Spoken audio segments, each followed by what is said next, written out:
acompanhado de um café. Esse lugar tem em São Pedro pra você. Sabor e saber. Livraria Café.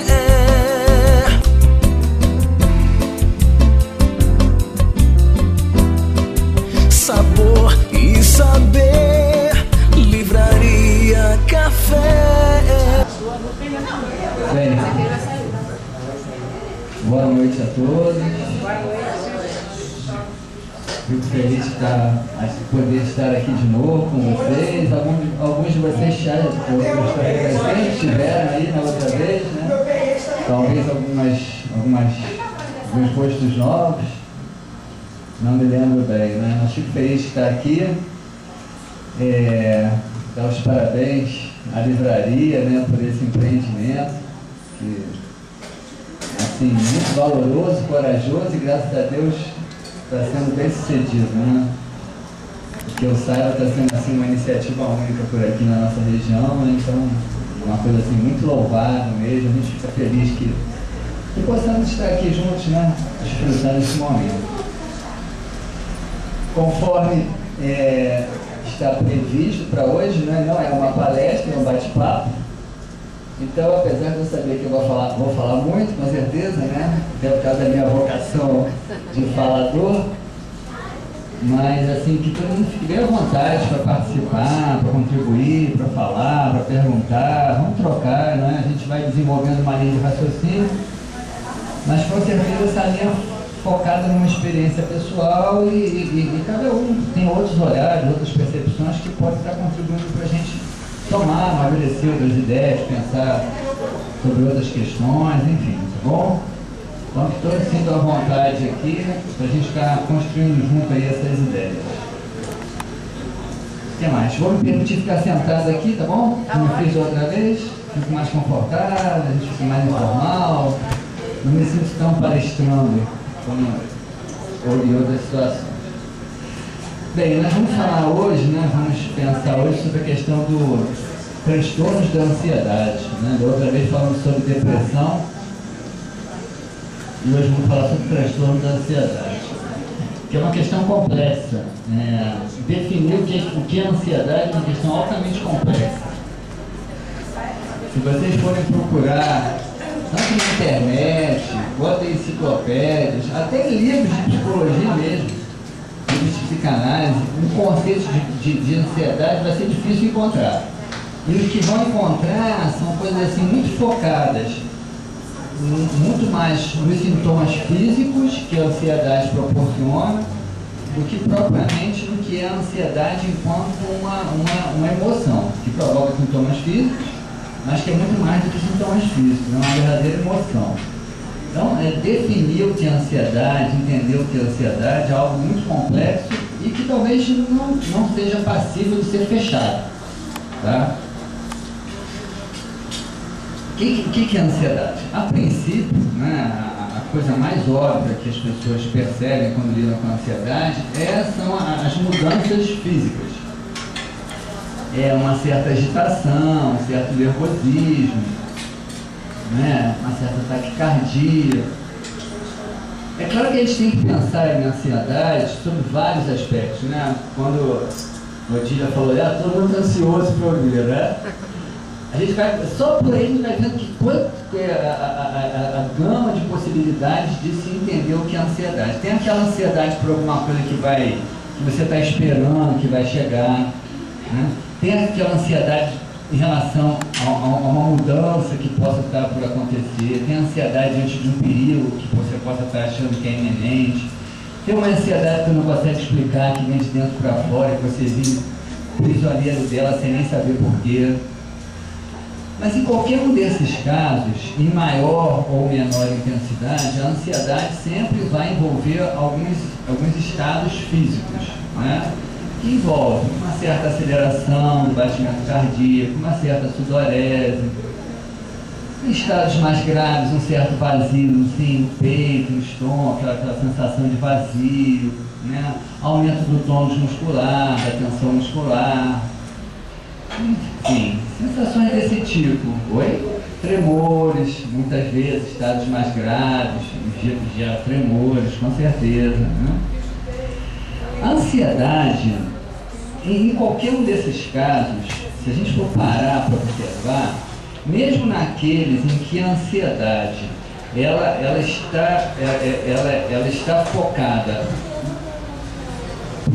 ela está construída por uma ameaça, por um perigo qualquer que está por surgir ali, na verdade uma ansiedade ela sempre é produzida por uma necessidade, por uma expectativa de prazer.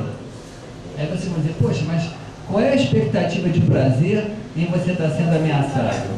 A expectativa é de fugir da ameaça e ser protegido, né? No fundo, essa é uma das diferenças assim, bastante significativas entre a ansiedade e a angústia. A angústia ela tem muito a ver com uma coisa que já passou e que é marcada por uma dor, por um sofrimento. A ansiedade está muito ligada ao que está por vir, né? Ao que está iminente, ao que pode estar por acontecer. Ela pode até ser marcada por dor, por sofrimento, quando essa ameaça se torna algo assim muito forte. Uma ansiedade pode se transformar no medo, num temor, né? O temor pode ser precedido e sempre é acompanhado por ansiedade. A grande diferença entre o medo e a ansiedade, enquanto estados que a gente possa separar didaticamente, porque eles não, o medo sempre tem ansiedade, mas a ansiedade nem sempre tem medo, é que o medo ele existe em função de algo objetivo, uma ameaça objetiva. A ansiedade nem sempre está focada numa ameaça objetiva.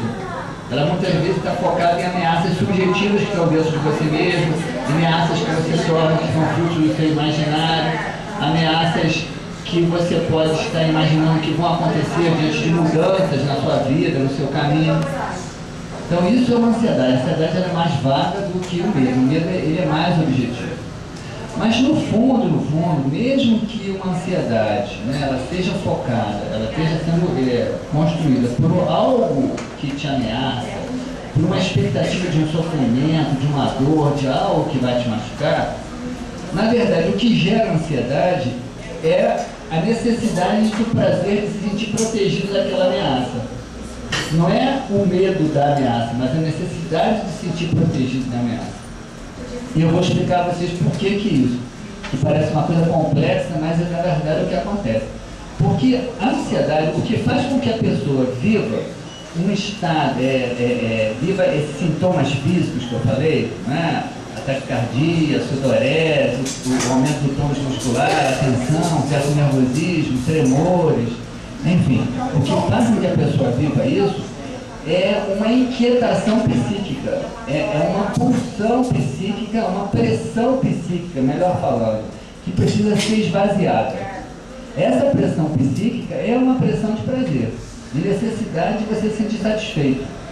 E essa necessidade de se sentir satisfeito, ela pode estar se tornando intensa porque você se vê ameaçado de ser profundamente frustrado. Então, como se eu estou sentindo frio, o que eu penso? Eu quero um cobertor.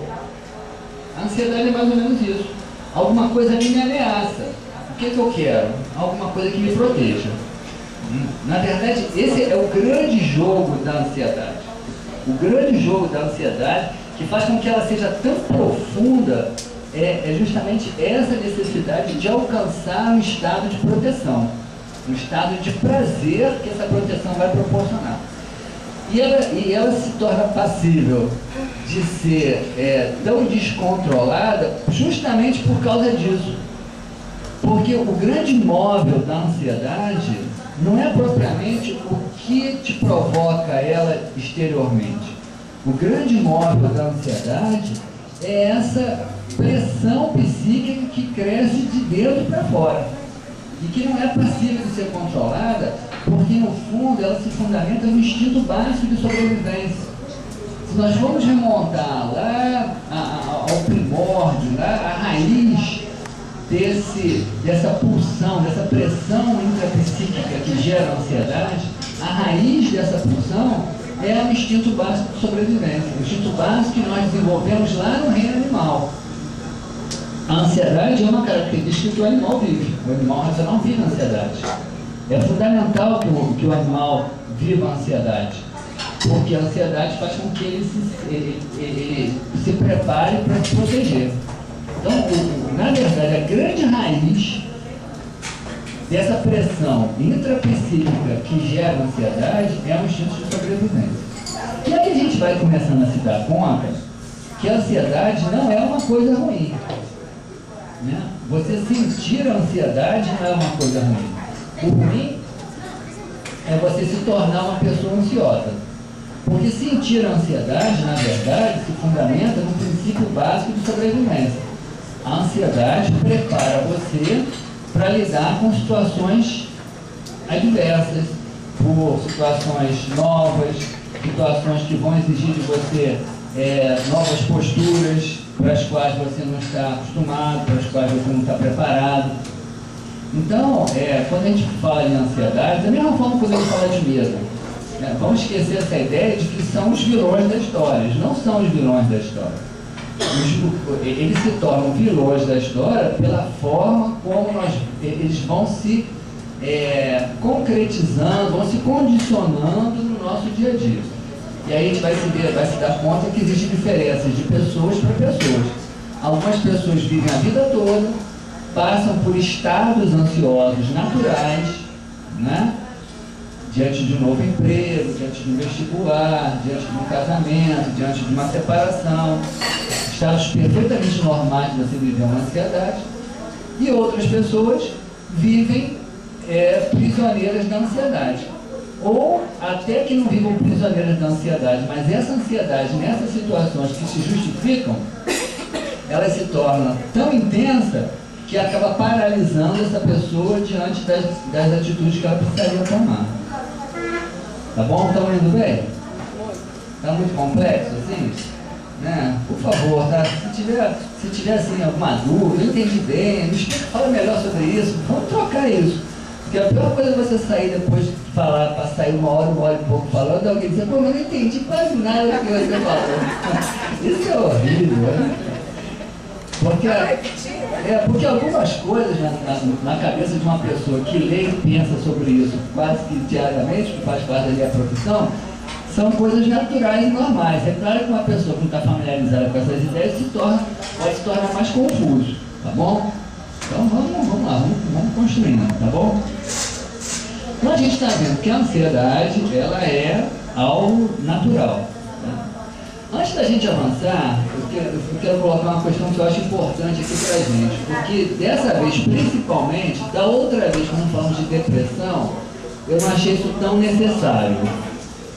Não devo ter passado por ali, mas não achei tão necessário. Hoje vai ser muito necessário. O que vai ser muito necessário? Eu me fundamentar em algumas referências que para mim são importantes teóricas. Né? Quais são as minhas referências teóricas? Tá? A psicanálise e a terapia de vidas passadas. Tá? Então, hoje, para falar de ansiedade, e principalmente a gente vai conduzir ao longo da nossa reflexão aqui mais para a questão do pânico em algum momento, porque é uma questão muito premente hoje em dia, é inevitável falar de vidas passadas, respeitando, claro, que aí os referenciais teóricos, tá bom? De todo mundo, mas assim, hoje, dentro do meu referencial teórico, dentro da minha prática analítica, que eu chamo de uma psicanálise transpessoal, né? Que a gente tem tido a oportunidade de levar isso aí em vários lugares, né? Esse ano agora, em novembro, vou estar lá em São Luís do Maranhão, falando sobre isso. Então, essa referência, especialmente no que toca à questão do transtorno de pânico, ela é fundamental, tá bom? Então vamos voltar para lá, né? Então estamos falando da ansiedade, do processo natural. Então, a ansiedade, né, como que essa ansiedade ela se estrutura? Né? A gente falou das raízes dela enquanto uma pulsão natural de preservação da vida, de preparação da pessoa para enfrentar situações novas, adversas, perigosas. Mas, para algumas pessoas, essa ansiedade se torna patológica. Em que momentos da vida da pessoa essa ansiedade pode se tornar patológica? Em que momento da vida da pessoa essa ansiedade pode se concretizar enquanto um estado patológico, um estado que vai tomando conta da vida da pessoa? Do ponto de vista psicanalítico, tá, existem dois momentos fundamentais. O principal deles, talvez o mais marcante, Freud acreditava muito nisso, que o que fazia com que algumas pessoas se tornassem patologicamente ansiosas e outras não, é justamente o momento do nascimento. Todas as emoções vividas no momento perinatal. O que é o momento perinatal? É alguns momentos que antecedem o nascimento, o momento do nascimento e os momentos que sucedem, que são quase que imediatamente subsequentes ao nascimento. Então, esse momento também é de muita ansiedade. Quando a gente faz regressão de memória e pacientes se veem, né, vivenciando esse momento, que é natural na vida de todos nós estamos aqui passando por esse momento, né? A gente vai se dando conta como que isso gera um nível de ansiedade profunda. Por quê? Primeiro, esse feto, ele está dentro de um ambiente totalmente protegido, totalmente nutrido, né? Aconchegado numa vibração que o protege. Então ele se sente ali relativamente estável. Isso em mulheres que estão vivendo uma gravidez emocionalmente equilibrada, tá? Tudo bem que você tem outras que já dentro do útero materno já estão vivendo estados ansiosos, com certeza, né? O feto está muito ali aquele estado mental da mulher que o está gerando ali. Mas quando aquele feto ele começa a pressentir, e ele pressente isso, quando a gente faz regressão, a gente vê a pessoa falando, vai acontecer alguma coisa, está abrindo um túnel na minha frente, eu não sei o que vai acontecer aqui. É justamente isso. É um nível de ansiedade muito alto, né?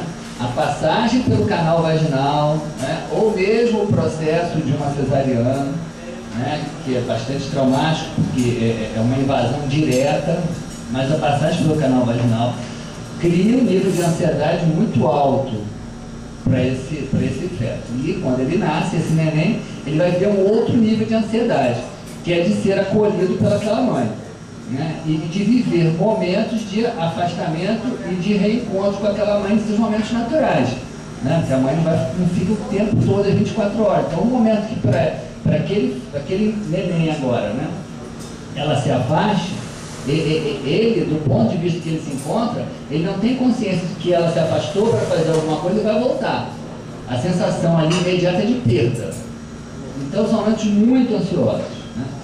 Então a psicanálise acredita que exista realmente um trauma de nascimento que gera uma ansiedade profunda. Algumas pessoas transformam essa ansiedade num estado patológico que vai perdurar ao longo de toda a vida, se tornam ansiosas ao longo de toda a sua vida. Outras não. A psicanálise pura, enquanto teoria, não consegue explicar isso. Existe uma psicanalista inglesa, Melanie Klein, que ela defende que o que faz com que umas pessoas se tornem ansiosas por conta do trauma de nascimento, se tornem patologicamente ansiosas por conta do trauma de nascimento, e outras não, segundo ela, é aquilo que ela chama de um ego incipiente. Ou seja, ela acredita que a criança, ao nascer, já traga um ego, ela só não sabe dizer de onde, né? É aí que eu digo para vocês que é inevitável eu trazer esse referencial. Para mim, e para as pessoas que hoje, profissionais que hoje trabalham com teoria de vidas passadas, é evidente, né, que esse ego que já está ali naquele fetozinho e que já tem uma predisposição a se tornar patologicamente ansioso, e que a ansiedade do parto só vai deflagrar um processo que está dentro dele, o que faz essa diferença de um que vai se tornar saudável com uma ansiedade saudável e outro que vai se tornar com uma ansiedade patológica, são as experiências que ele traz de vivências passadas. Hoje a gente sabe que na gravidez o feto sofre alguma coisa no exterior. Aí falando de não saber por que a pessoa seria o caso. Na minha infância, numa rua todo mundo se conhecia. assim, era comum quando havia uma mulher grávida, minha mãe ou outras mães trazer as crianças para ficar um pouquinho afastada da grávida, para não dar susto, para não aborrecer, para não gritar perto dela, porque a grávida tinha que ficar num ambiente bem calmo, bem tranquilo. E hoje a gente vê isso, mas é a mulher hoje que pode viver tranquila. Essa pergunta é bem adequada, né, para a questão que a gente está falando, né? A gente tem que levar em consideração que o ambiente, não só o ambiente físico, mas o ambiente psíquico do útero materno, ele é muito protegido. Então não é porque a mulher levar um susto que esse feto vai ser magoado, ele vai ser traumatizado, com certeza. É muito mais fácil que pequenos traumas repetitivos, né, traumatizem esse feto do que um susto desse tipo, entendeu? Por quê? Porque é como se esse trauma tivesse que penetrar toda uma camada energética, mental, em que ele está envolvido e essa mãe está envolvida. Então é preciso que seja uma coisa que se repita, entendeu? É muito mais fácil, por exemplo, que esse feto seja influenciado por uma sensação de um casamento insatisfatório do que propriamente por um susto qualquer que essa mãe tenha levado. Com certeza. Entendeu? Então, a mulher não tem que ficar salvaguardada lá do frio por causa disso. Com certeza, com certeza. Não tem necessidade não. Tá? Então, para a psicanálise, esse seria um dos momentos fixadores, né, de um condicionamento patológico da ansiedade, o momento do nascimento. E existe um outro momento que não é tão intenso, mas que é bastante importante, que é o momento da adolescência. Por que o momento da adolescência? Porque é o segundo nascimento. Né? É o segundo nascimento, onde a criança vai sair do útero familiar e vai nascer no ambiente social. Então isso para ela gera um nível de ansiedade muito grande, daí a grande facilidade que o jovem tem de buscar bebidas alcoólicas, tóxicos, porque eles diminuem o nível de ansiedade. Né? É relativamente razoável entender que isso aconteça. Eles têm um nível de ansiedade muito grande, tudo é muito novo, uma expectativa muito nova, né? Eles saem de um núcleo onde eles se sentiam aconchegados, protegidos, respeitados, isso dentro de uma vivência familiar normal, tá bom? Claro que tem crianças que já vivem estados familiares bastante traumáticos e aí seria produzir até outras situações neuróticas também. Mas dentro de um estado familiar normal, razoável, assim, claro que com as situações do dia a dia, conflitos inevitáveis que acontecem, né, que vão até preparando essa criança para lidar com os conflitos da vida, mas ela vive dentro de um ambiente que é familiar, que é conhecido.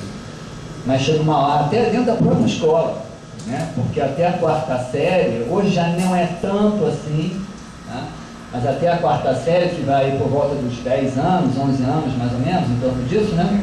A criança ela tem uma única professora, ou às vezes tem duas, que ainda é um pouco tia, então aí não chega na 5ª não, vai começar a ter várias professoras, vai ter um tratamento diferente, você vai estar inserida dentro de um contexto social mais amplo, né? Já começa a sair para ir para a rua, para casa dos amiguinhos, então isso gera um nível de ansiedade muito grande, a gente considera um segundo nascimento, menos traumático do que o primeiro. Porque o primeiro envolve questões físicas também, além de questões emocionais. Esse segundo são mais questões emocionais. Se bem que tem também a questão das metamorfoses do corpo, né? O corpo está mudando, a menina, do menino, voz, essas coisas todas. Então, esse momento também, ele é passível de estabelecer condicionamentos ansiosos que se tornem patológicos. Tá bom?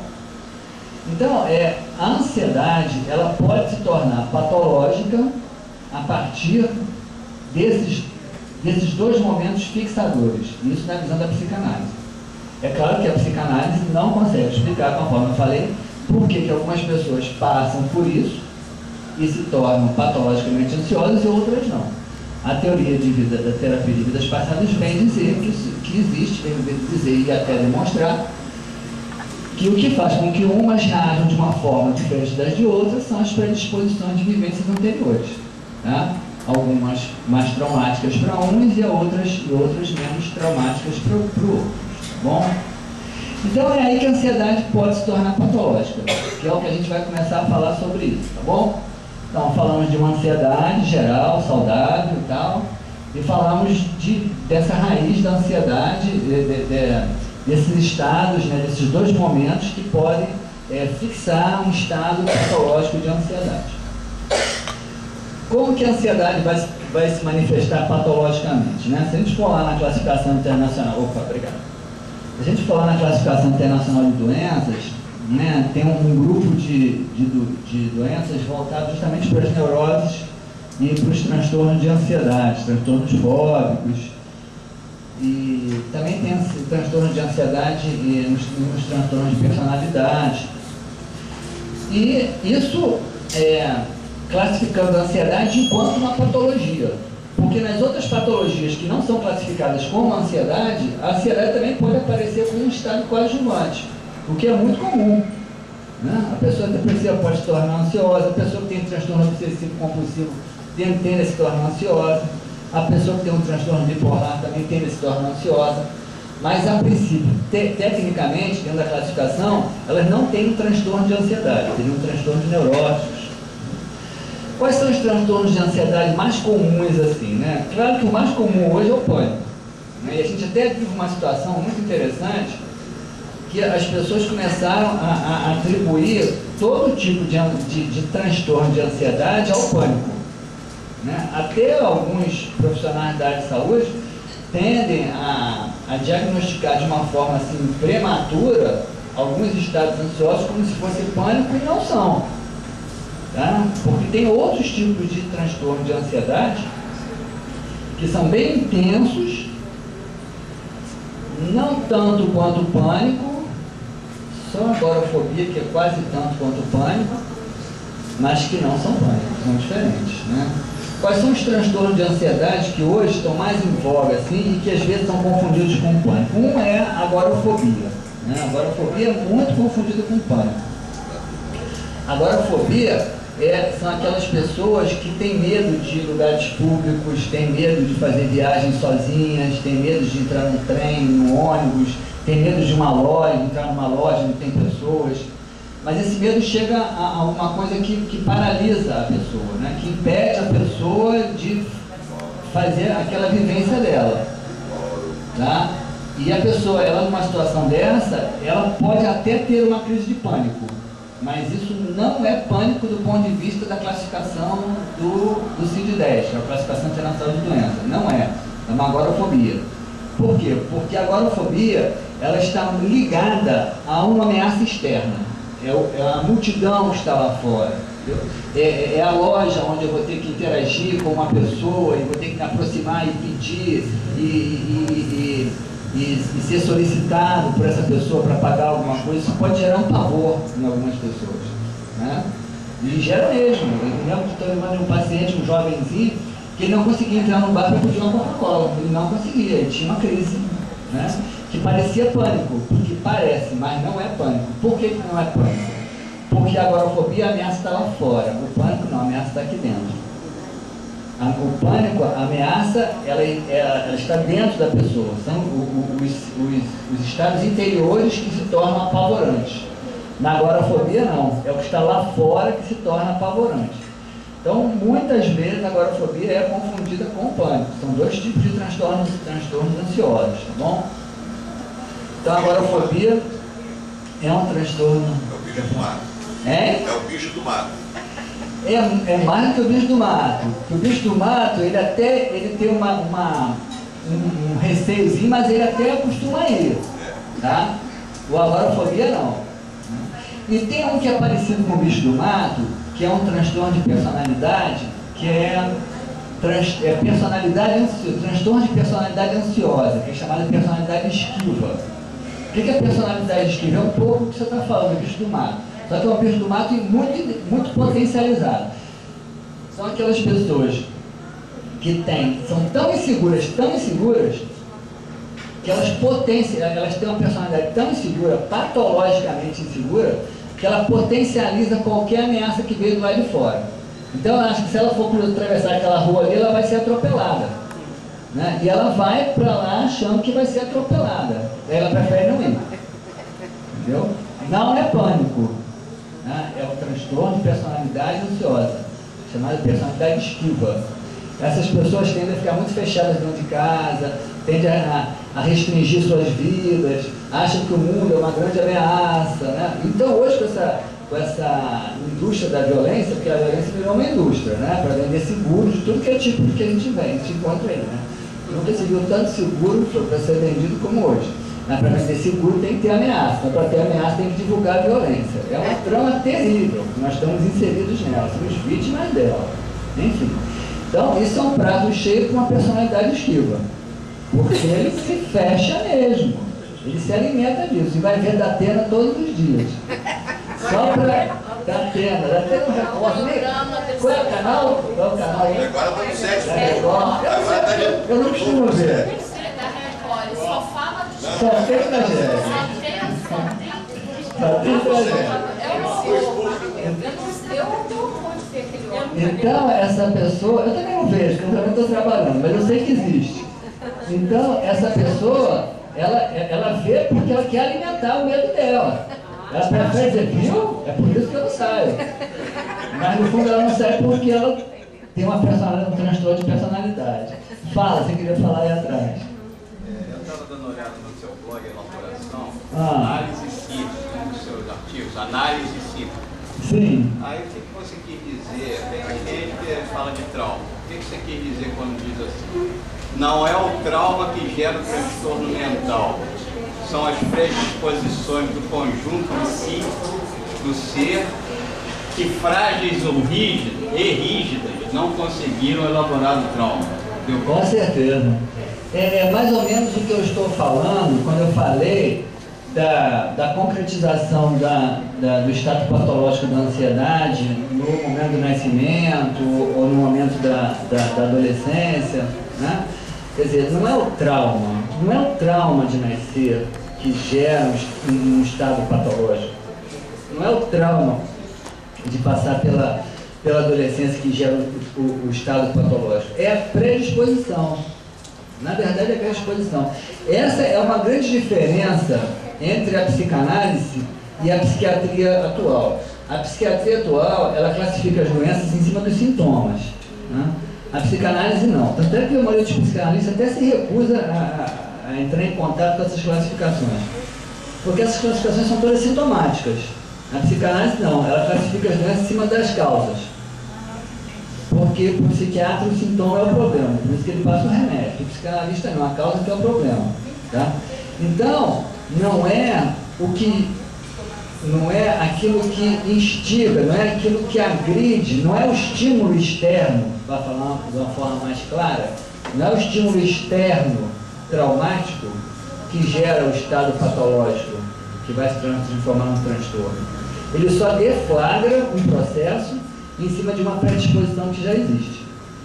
Então, você pode até aliviar, você pode até esvaziar a intensidade da emoção traumática. Mas se você não vai na raiz, se você não vai na predisposição que fez com que aquele estímulo externo se tornasse traumático, ele vai ser traumatizado de novo em alguma outra situação.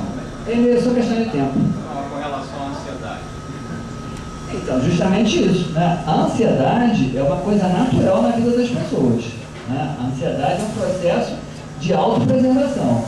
Todos nós temos que ter ansiedade, porque ela se fundamenta no estado, no instinto de preservação da vida.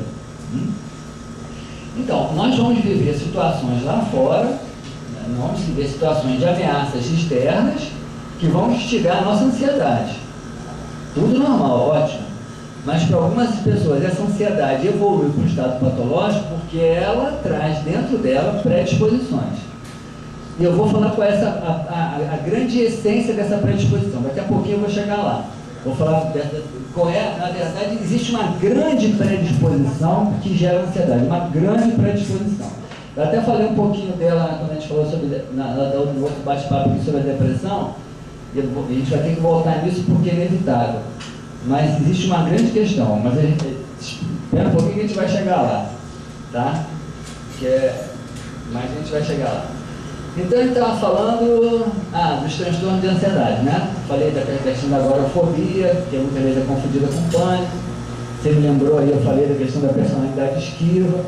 Tem as fobias também em geral, né? Que às vezes geram estados de ansiedade muito intensa, mas também existe uma diferença entre a fobia e o pânico, porque na fobia o medo também é de algo externo, é o medo de uma barata, é medo, não sei, de cobra, né?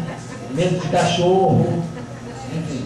Então, na fobia, que também é passivo, dificilmente a fobia gera uma crise de pânico, como a agorafobia. A agorafobia ela gera uma crise de pânico, mas não é um transtorno do pânico. A claustrofobia também gera pânico. Olha, pode até gerar um estado de pânico. Pode até gerar um estado de pânico, mas não é pânico também. Porque a claustrofobia também ela é estimulada por alguma coisa de fora. A grande questão do pânico é que ele é estimulado por uma coisa que vem de dentro. Né? Então a fobia, ela sempre está ligada a uma ameaça externa, uma cobra, uma barata. Agora, existe um estado de transtorno de ansiedade que não é gerado por uma situação externa, que é gerado também por uma situação interna, mas que não é pânico e que hoje também é muito confundido com o pânico, que é os transtornos de ansiedade, o transtorno de ansiedade generalizada. Né? Tem pessoas que têm transtorno de ansiedade generalizada.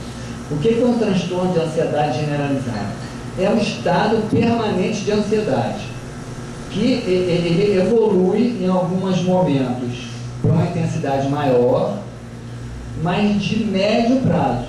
Então, essa pessoa ela é permanentemente ansiosa e vive momentos em que essa ansiedade se torna muito intensa, mas sem pânico. E esses períodos de ansiedade intensa pode ser de um dia, uma semana, 10 dias. O pânico não. O pânico, essa ansiedade é muito mais intensa, porque o pânico, além desses sintomas normais, né, da ansiedade, a gente falou isso, são os tremores, taquicardia, sudorese, a gente falou, né, aumento do tônus muscular, tensão muscular, ele tem algumas questões muito próprias dele, que é sensação de asfixia, dor no peito, medo de morte, medo de perder o controle, medo de loucura.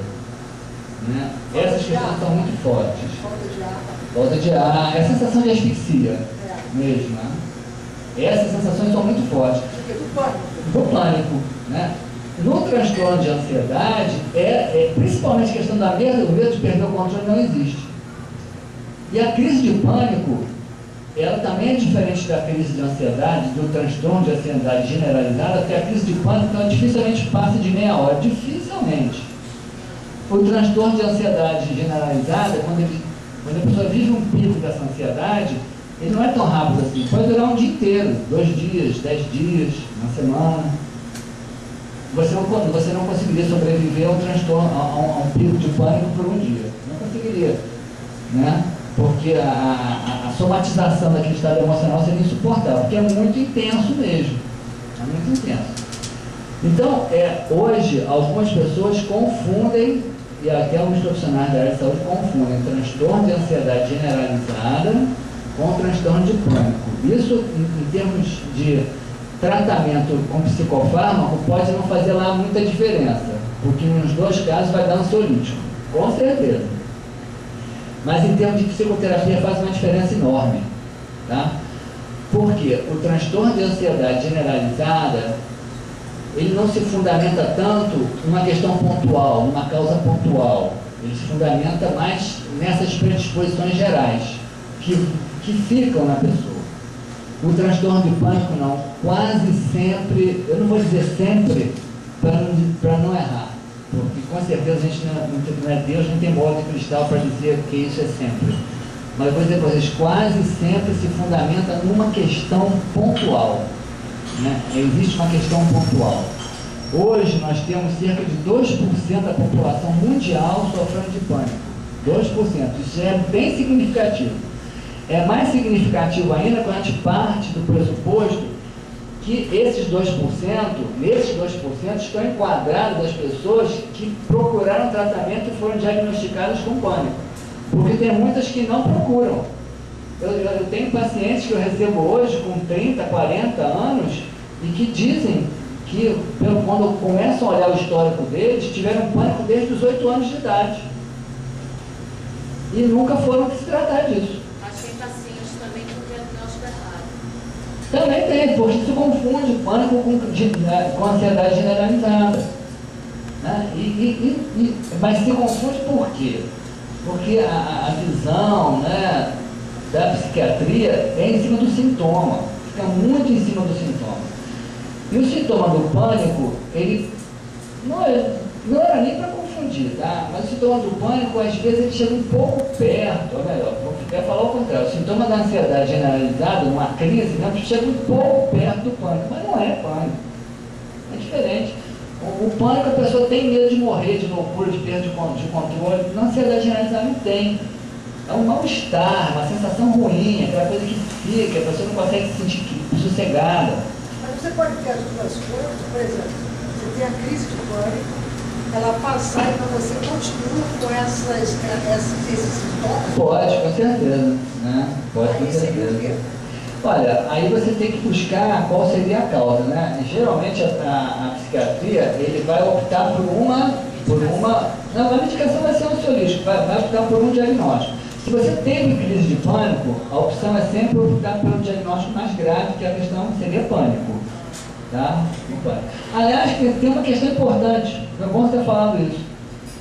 Por que isso pode acontecer? Né? Porque a crise de pânico, ela gera um estado que a gente chama de ansiedade antecipatória. Entendeu? A ansiedade antecipatória é uma das características do pânico. Que a pessoa que tem pânico, ela passa a ter medo de voltar a ter pânico. Então ela cria um nível de ansiedade que a gente chama de ansiedade antecipatória, que pode parecer que é uma ansiedade generalizada. Porque tem uma coisa assim, eu não vou passar por aqui, porque eu posso ter um pânico ali. Não, ela começa a restringir a vida dela, com Também. certeza. Ela começa a restringir. É o que a gente chama de ansiedade antecipatória. E essa ansiedade antecipatória, ela tende a produzir novas crises de pânico. Pois é, Novas crises de pânico. Fala, depois você fala, tá? Fala. Uma crise de pânico. Eu tenho uma amiga que o cara foi diagnosticado com pânico. Aí ela teve uma crise, ela chegou a desmaiar. Ela desmaiou na rua. E, assim, é tão grave a situação que ela tem medo de ir à rua que ela vai desmaiar de novo. Agora, que tipo de medicamento ou uma coisa poderia ser dita para ela? O que ela tem que fazer para poder...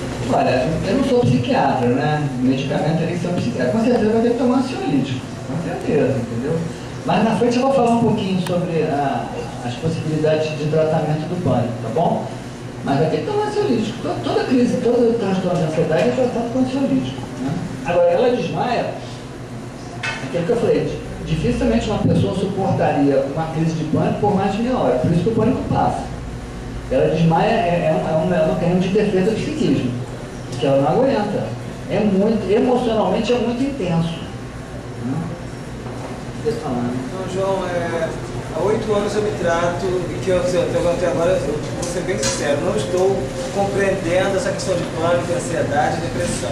Porque parece que eu carrego comigo um kit de todas essas três palavras: pânico, ansiedade, depressão. Há 8 anos. Eu tomo muitos remédios. Hoje estou, acho que meus remédios são mais fracos, que é a fluoxetina, né? A risperidona, que eu espero o risperidona, na época, a risperidona hoje, e o Rivotril. Né? Eu já dormi de óculos escuro, tentar dormir, porque eu não conseguia, mas usava óculos escuros porque a escuridão me era muito agradável do que a luz. Fiquei quase 2 anos, quase me aposentei por 2 anos fora do meu trabalho, porque eu tinha pavor de ver pessoas. Pavor. E quando eu tentava dar o primeiro passo para enfrentar essa história toda, eu estava me violentando radicalmente. Estava me violentando. A cada passo de um degrau para chegar até o meu setor, parecia que eu estava me matando. A ponto que era carnavalheiro chorar. O sofrimento é muito grande, com certeza. Enorme. Eu nem sabia que você estaria aqui hoje, o Renato até que falou, então eu vou ficar para ouvir. Porque a gente está falando sobre teorias. Eu vivi isso na prática. E ela é terrível. Eu vejo isso passar pela minha frente, quase todo dia. É terrível. Mas você tem um diagnóstico de pânico, você teve crise de pânico. Porque dentro desse quadro que eu falei, tive todos de os morte. CITES. Comecei pelos CITES, o Código de Doenças Internacionais. Passei por vários. Como eu estou aqui hoje no meio de várias pessoas, eu estou conseguindo falar, né? Como que eu estou conseguindo fazer tudo isso? Procurei psicanalista, foi o que você mesmo me disse. Sempre na causa e tal. Mas parece que não teve solução, não consegui achar uma saída. Eu vou te explicar por que talvez você não tenha tido solução. Vou chegar lá, acredito que você vai entender. Mas eu vou dizer para você, se você teve pânico mesmo, dentro disso que eu falei, crises com medo de morte, medo de perder o controle, asfixia, medo de loucura, crises que duram mais ou menos entre 20 e 30 minutos, crises que se repetem mais ou menos a cada 30 dias, uma vez por mês, que são características do pânico. Se você teve isso, você não tem depressão. A depressão é decorrente do pânico. Eu tenho 3 vezes suicídio. Mas é decorrente do pânico. Isso torna um estado insuportável. Entendeu? A ansiedade é decorrente do pânico. Porque é a tal da ansiedade antecipatória. Você passa a viver com medo. Então uma pessoa dessa deprime. Não porque ela tem uma personalidade depressiva. É porque ela tem uma situação tão ameaçadora na vida dela que ela deprime. Mas em termos de classificação, se os seus sintomas foram esses de pânico mesmo, você tem pânico. Agora, a depressão, ela é muito comum acompanhar outros transtornos. Né? Porque, agora mesmo, tem uma paciente minha que está com transtorno maníaco depressivo, bipolar, e ela está vivendo, ela está melhor, mas está começando a ver estados de uma leve depressão. Por quê? Porque ela sofreu tanto com as crises de bipolaridade dela, e ela olha para trás e vê tudo o que aconteceu, que ela está ficando depressiva. Ela não é mais, ela é bipolar, mas a depressão dela é, na verdade, uma consequência de todo o sofrimento que ela tem. Então é muito comum uma pessoa ter quadros depressivos, ele é quase sofrimento. Acho complicado ter definições para esse quadro, porque sofro de... Do quadro de pânico? Não, porque eu também sou bipolar. E eu gosto de ser bipolar, na verdade. Me agrada. Me agrada. Esses dias eu estive numa igreja evangélica, aí foram orar por mim. Vamos orar para você não usar mais remédios. Não ore para eu parar de usar remédios. Mas será que você tem pânico? Você tem crise de pânico, como eu falei? Eu não posso dizer. Ou será que você teve episódios de mania dentro de um quadro bipolar? Aí que tá, eu não sei porque são os médicos que me dizem para você. São os médicos que falam. Eu não falo, eu só escuto e sofro. Porque quem fala são eles. Como você está falando aí, eu estou te ouvindo. Na verdade, eu estou totalmente passivo à voz do... Mas só me diga assim, você teve crises como essa que eu falei? Olha, a primeira que eu tive foi o seguinte, eu peguei uma carona no carro, uma S10, saindo do Sano, um lugar próximo ao Sano, vindo para Rio das Ostras, e em 20 minutos o cara fechou aquela boleia, me deixou trancado ali, tinha algumas pessoas junto, falou isso, uma pessoa falou assim, tá um calor aqui, né? Eu nem sabia que havia calor. Quando ele falou isso, eu percebi que eu estava sendo enterrado vivo dentro daquele local. Foi a primeira vez que aconteceu na sua vida? Foi. Antes você não tinha nenhum tipo de transtorno mental? Não, só umas tristezas, mas eu achava que era comum, tristezas de jovens. Então eu comecei a gritar muito, comecei a quebrar tudo que estava na minha frente, chutar as pessoas, a ponto que todos entraram em pânico, acho que eles entraram em pânico. Pânico é uma palavra que a gente usa, né? Fulano entrou em pânico. Mas não tem um transtorno de pânico, ele tem pânico. Aí eles pediram para o motorista que começaram a bater para parar. Quando ele parou, eu não esperei. Eu senti quando aquela maçaneta teve um movimento, eu me choquei. O carro, ele saía assim. Você já tirou. Mas eu melhorei, sabe como que eu melhorei? Aí eu melhorei como? Foi enterrado vivo? Essa sensação é terrível, ser enterrado vivo. Aí quando eu fui para... Lógico. Não lembra de quando você foi enterrado vivo? Não, nessa situação eu fui enterrado vivo mesmo, literalmente vivo. Não é uma coisa abstrata. É real para nós. Não, estou falando de coisa real mesmo. É real. Aí quando ele me colocou ao lado do motorista e abriu a janela, eu parecia que tinha acabado tudo. Peguei a van de Virações para São Pedro da Aldeia, só que era toda fumê, vidro fumê, fechada, tive outra. Assim, Você tem outra sensação claustrofóbico que evoluiu com ansiedade antecipatória e passou a ter crise de pânico. Tipo assim, hoje isso aqui me ajuda, vidros me ajudam. Aí deprimiu. Não gosto de paredes, eu tenho que ver saídas em qualquer lugar que seja, portas próximas. Quantos anos você tinha quando isso aconteceu? Olha, quando a primeira vez foi com 16 anos, mas a tristeza já me acompanha com 12. A faixa etária mais comum de acontecer esse tipo de crise é entre os 20 e os 30 anos, é a mais comum. Mas a gente tem relatos de crianças com 8 anos que já têm crises assim. Mas o que deflagrou isso foi um estado claustrofóbico. Meu pai também tem. Meu pai também tem isso. Ele não entra no carro que seja fechado, vidro fechado. Então, né, essa é uma questão, essa questão do pânico, em especial do pânico, né, como, vamos dizer assim, como ápice de um transtorno de ansiedade, que causa muito sofrimento. Você é um testemunho vivo que está aí falando para a gente, talvez tenha alguém aqui que não esteja falando, nem precisa falar se quiser, mas é muito comum, eu falei, 2% da população mundial hoje sofre de pânico, 2% que a gente tem diagnosticado, fora aqueles que não estão diagnosticados, né? Enfim. Mas ficou claro para vocês a diferença do pânico dos outros transtornos? Né? Então, a questão do pânico, que difere muito, é porque o medo é com o que você sente. O medo é com o que está dentro de você. É diferente de outros transtornos fóbicos. No transtorno fóbico, todos os outros transtornos, o medo está de um agente externo. No pânico não, o medo está de uma sensação interna sua. Né?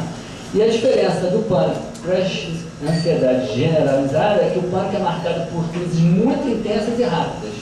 E o transtorno de ansiedade generalizada são estados mais leves de ansiedade, mais leves em relação ao pânico, e mais persistentes, podendo oscilar para mais ou para menos. Né? O que causa um pânico?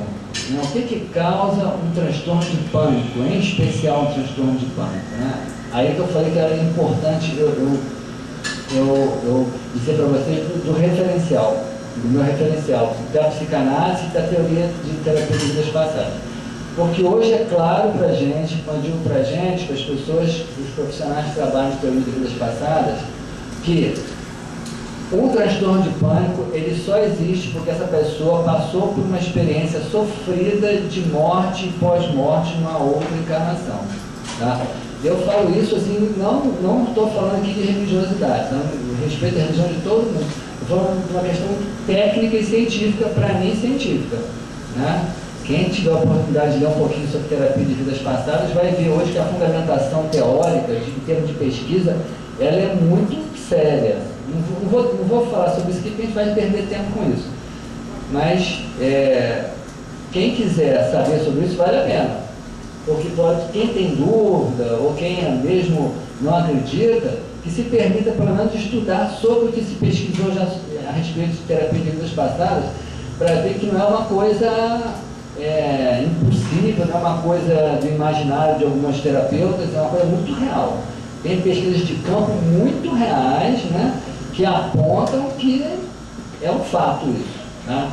Só estou defendendo isso para vocês entenderem que eu não estou aqui fazendo pregação, não. Estou falando de uma questão científica. Fala. Não, eu não acredito, não, mas respeito a sua opinião como nós, todos temos que respeitar as nossas partes. Não acredito numa vida após, não sei o quê, porque ninguém voltou para me contar nenhum desse tipo de história.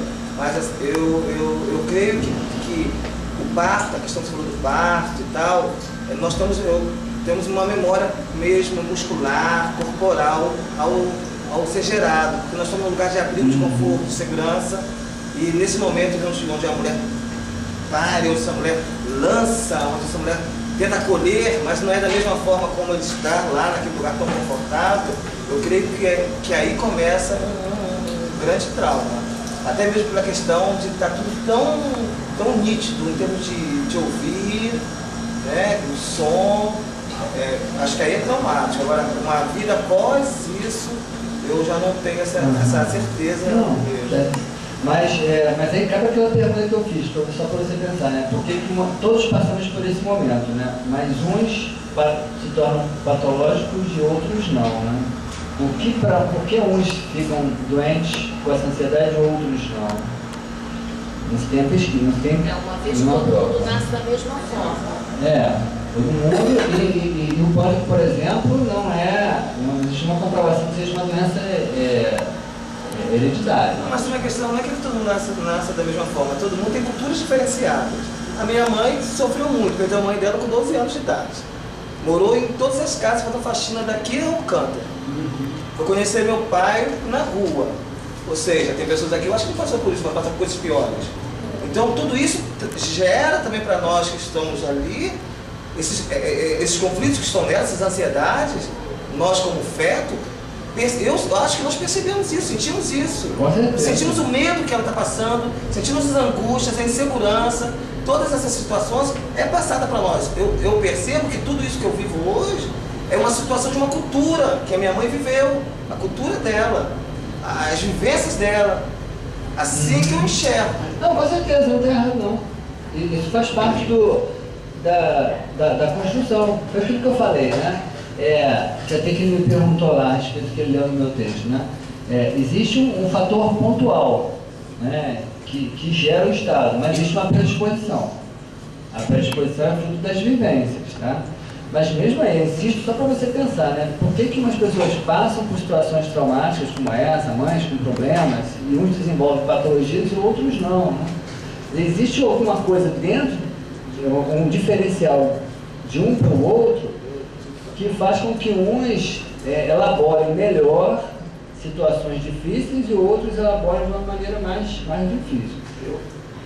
Eu fui passar por um... Desculpa, ele está falando tanto, mas deixa eu falar. Pode falar. Eu tenho necessidade tanto de falar. Porque eu faço psicodrama com o Dr. Tadeu, também no CAPS. E também nesse momento eu tenho momentos de fala, mas eu até me resguardo, porque tem pessoas com situações piores do que a minha. Eu fui fazer um teste em alta depressão, que eu acredito, para ser aprovado por uma escola que acho que alguns conhecem, Canto dos Pássaros, Cabo Frio, e aquele sofá me engoliu. Pensei que eu nunca mais ia ser chamado para qualquer lugar para trabalhar. E aí eu entreguei meu currículo, porque assim, você sempre se acha que você é bom em alguma coisa, né? E só que na depressão você começa a achar que você já não é nada bom em nada, né? Mas aí, como é coisa do homem mesmo, nosso ego, eu entreguei o currículo e a proprietária a Medinha pegou meu currículo e lançou assim alguns centímetros fora da mesa dela. Eu não quero ver palavras em para uma pessoa que tem depressão, que vai ganhar a morte. Imagina. Só que não acabou com a minha vida, acabou. Eu sumi ali. Só que no mesmo instante ela falou assim, eu quero conversar e saber sobre sua paixão. Como se fala sobre paixão se eu estou doente? Se eu vejo tudo preto e branco, eu não consigo ver. Hoje eu vejo, estou vendo todo mundo, você vê a quantidade das cores todas. Eu trabalho com artes plásticas e era terrível você não ver cor, porque eu via tudo em preto e branco, mas como você vê tudo em preto e branco? É real mesmo, é tudo em preto e branco. Uma depressão que é tudo em preto e branco. E ela começou a conversar comigo e dali eu comecei a falar muito e sem parar. Aí percebi que eu já estava com outro problema, que era a bipolaridade. Porque eu não conseguia mais me controlar e falar. Qual é o seu nome mesmo? Mário. Mário, toma cuidado, Mário, porque você está caindo justamente, né, nesse erro tradicional da psiquiatria, entendeu? Que é se rotular em cima de sintomas. A psiquiatria. Se você for procurar, se você ficar olhando os seus sintomas, encaixando ele em rótulos, você vai achar que tem todas as doenças do CID-10. Aliás, não é ele só não. Mas não tem como começar a ler lá. Mas não tem como você esquecer isso. Olha, eu não sabia que isso não. Então começa a pensar em causas. Mas a gente começa a ver assim, aí você vem, olha só, como que você não pode se rotular, porque você já vem assim, às 6 horas tem que tomar esse, às 5 esse. Eu não trouxe os outros, porque a bolsa fica enorme. Então você não consegue esquecer que cada remédio. Mas você, olha só. É um slogan, uma marca. Você está se curando, não. eu já acho que já estou curado, porque eu estou aqui já falando com vocês.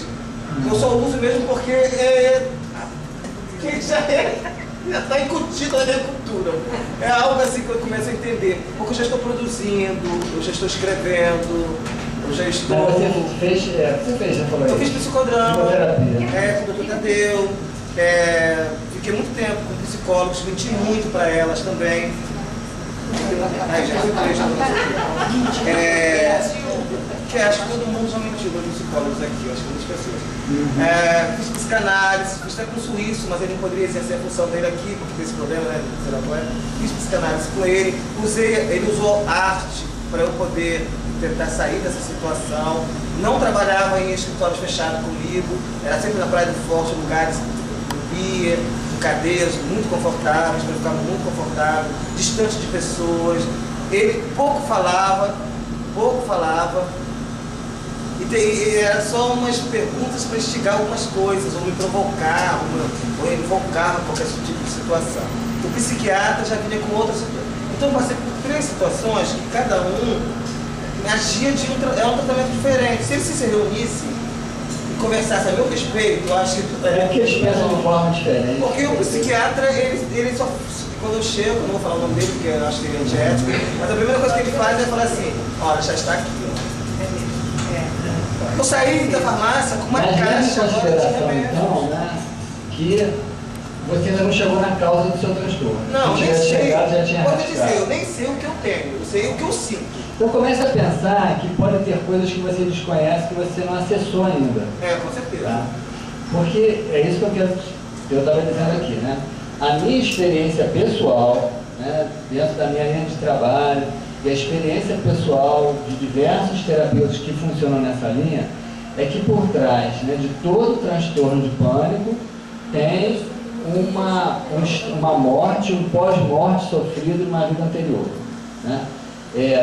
Uma sensação, e daí justamente a característica principal da crise de pânico.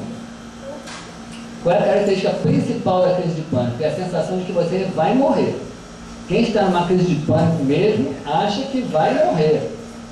Né? Aí vai correndo para o pronto-socorro, chega lá, não tem nada. Pode ter até uma aceleraçãozinha cardíaca, uma variação pequena de pressão, que não costuma ser muito grande. Aliás, já chega no hospital quase que sem pânico, sem a crise.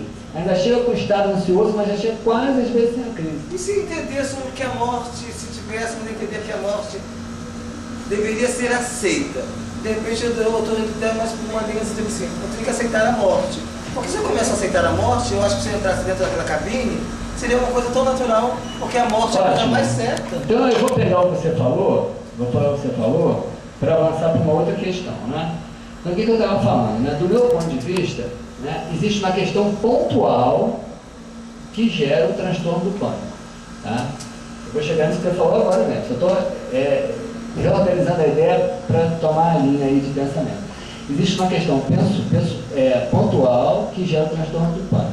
Uma experiência de morte, de pós-morte sofrida numa outra vida e que ficou fixada no seu psiquismo e que na sua vida agora, por uma situação qualquer, que pode ser a situação mais inofensiva possível, deflagra aquela memória. E aí você sente que está morrendo, mas não tem nada de morte envolvido naquilo. Mas por quê? Porque a memória da morte sofrida continua fixada e ela vem à tona. Tá? Agora, por que, para aproveitar o que você falou, que foi muito oportuno, por que essa pessoa não conseguiu lidar bem com a morte dela no passado? Por que essa pessoa agora, na vida atual, tem tanto medo de morrer? Ou por que ela tem medo simplesmente da morte porque sabe que ela existe, não porque ela morreu já, mas porque ela sabe que ela é real. Com certeza. Tanto faz a atual como a passada, ela tem um medo em relação a isso, por uma experiência sofrida. Por quê? Aí vem a questão da predisposição, que eu falei. Né? Existe um fato pontual, mas existe uma predisposição, que na verdade é o mais importante. Qual é a predisposição que gera os transtornos de ansiedade e, em especial, a questão da síndrome do pânico? É a necessidade de controle. Né? São pessoas que têm o que a gente chama de um ego prepotente. Não conseguem abrir mão do controle. Tem medo de que as coisas fujam do controle dela. Elas têm medo de lidar com o inesperado. tem medo de lidar com o novo, tem medo de lidar com aquilo que não esteja dentro das perspectivas que ela possa estar manipulando. E aí ela entra em pânico. Do meu ponto de vista, tá? A predisposição por si só não gera o pânico, tá? Do meu ponto de vista, não. O que vai fazer com que tenha um pânico foi questão pontual sofrida de uma outra vida. Tá? Mas essas pessoas, elas estão altamente controladoras. E quando eu digo altamente controladoras, não quer dizer que elas sejam aquele autoritário que bate o pé lá, assim, eu mando. Não. Tem muita gente assim, ó, quietinha, silenciosa, que é altamente controladora, né? Que se esconde por trás de uma possível humildade, mas que no fundo é altamente controladora. Fala, Rebeca.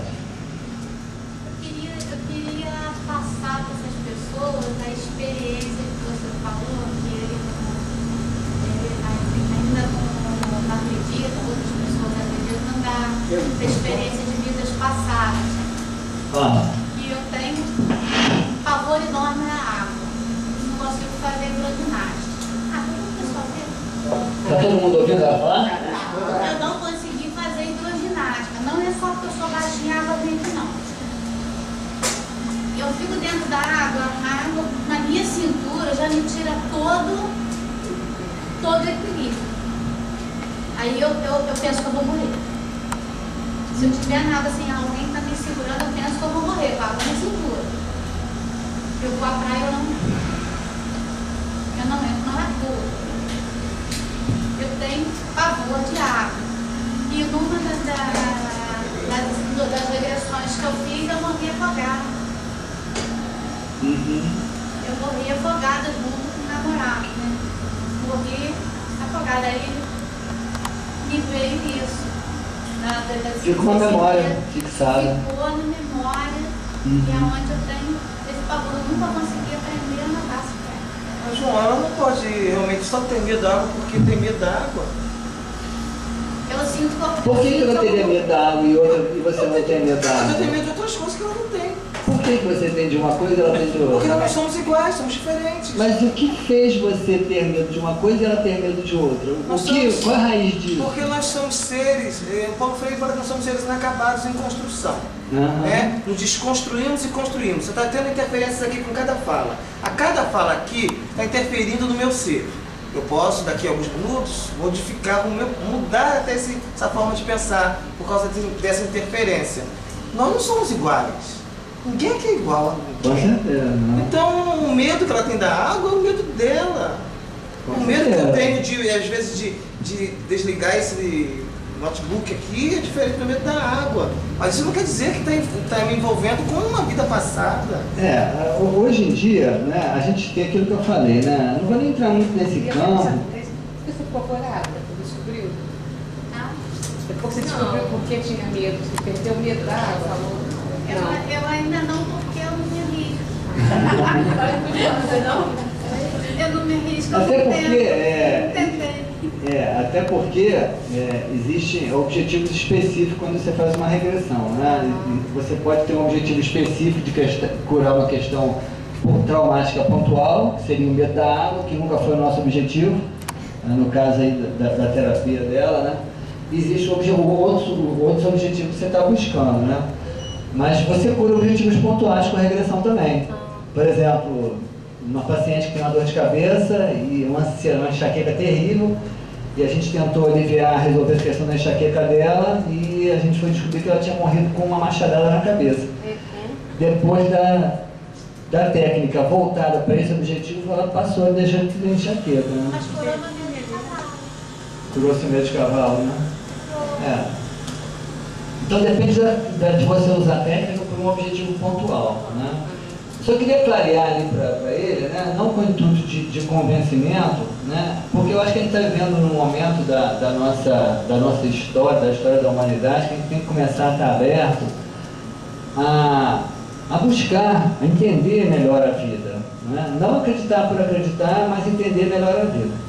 E a gente hoje, conforme eu falei, a gente tem uma fundamentação muito sólida, sabe? A gente tem casos de pesquisa, tem o doutor Ian Stevenson fez casos de pesquisa com marcas de nascença e terapia de vidas passadas, que é fantástico, entendeu? ele pegou o paciente dele, que tinham marcas de nascença, nasceram com aquelas marcas. Fez regressão nesses pacientes e fez com que esses pacientes voltassem uma vida passada, e nessa vida passada o paciente viu situações em que ele foi marcado justamente nesse lugar onde ele hoje tem uma marca de nascença. Tá? Aí o Dr. Ian Stevenson pegou o relato desses personagens passados, com o nome do personagem, o lugar onde ele viveu, e foi naqueles lugares saber se aquela pessoa existiu. E ele atestou diversos casos em que essas pessoas existiram e realmente tiveram aquelas marcas quando tiveram aquele tipo de vida. Então, essa é uma evidência muito forte. Do ponto de vista do paradigma científico, nem vou dizer todo, o paradigma científico cartesiano está perdendo espaço com um paradigma científico mais atual, que é um paradigma emergente que está aí, que é mais intuitivo, é mais empírico do que propriamente cartesiano. Isso não é uma prova, com certeza, eu sei disso. Mas é uma evidência tão forte, que eu acho muito difícil as pessoas apresentarem outra explicação que não seja uma encarnação dessa pessoa. Talvez não seja uma forma de nos acalentar, porque nós precisamos de respostas para as nossas dores.